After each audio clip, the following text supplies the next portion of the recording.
Hello everyone. Today we are going to talk about the Sustainable Development Goals.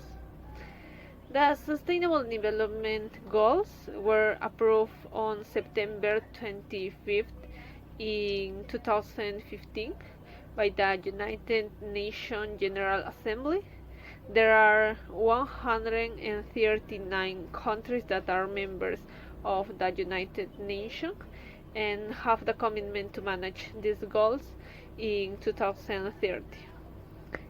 Goals are focused on looking for a balance between three important aspects like economy, society, and environment. Also, it's important to mention that there are 17 Sustainable Development Goals, which must be complied and promoted by countries members through the design of public politics, and a budget that will be enough to keep a sustainable development. One of the 17 Sustainable Development Goals is quality education, which is the fourth goal. It's important to mention that education can help people to abandon poverty because a person with studies has more opportunities to get a job and earn their own money to survive. Actually, there are a lot of people who are studying. However, there is a population between children and adolescents that don't have studies.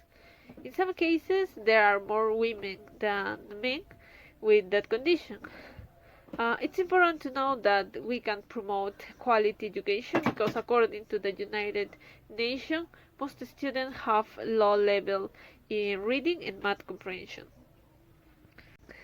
Okay, in the case of Peru, 87% of girls and 85% of boys from 3 to 5 years old were enrolled in a kindergarten, so there were more girls than boys that were studying. On the other hand, about 6 to 11-year-old people were attending classes despite the pandemic situation. However, children who live in rural areas couldn't access a quality education, even though there were children who couldn't study. Also, younger people accessed their virtual classes, but some of them had to leave their studies because they didn't have a gadget which can access that kind of classes. Also, it's important to mention that the pandemic evidenced the shortcomings in the Peruvian education. So if we can make a comparison between Chinese and Peruvian education, we can see that there are differences between both countries. First, education in China is an important topic because a lot of years ago, Chinese people had a government that prioritized education. Although they always reform and innovate according to the development of their country.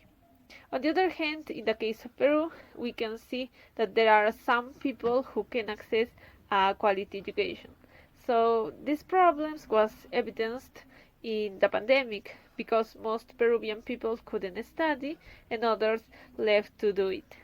That's all. Thank you.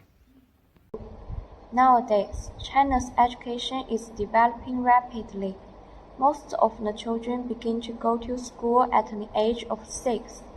They have been in primary school for 5 to 6 years and junior high school for 3 years.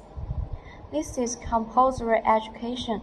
After that, some children can go to professional schools for 2 to 3 years before working.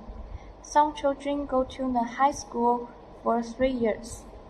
Before entering university, students of 3 years must pass a series of examinations. College or university life has lasted 2 to 4 years, and now part of the cost is borne by their families. Although students can get the support of the university after graduation, they can find jobs. Although they are very good, China's education field has changed, and there are still many areas to improve. That's all. Thank you.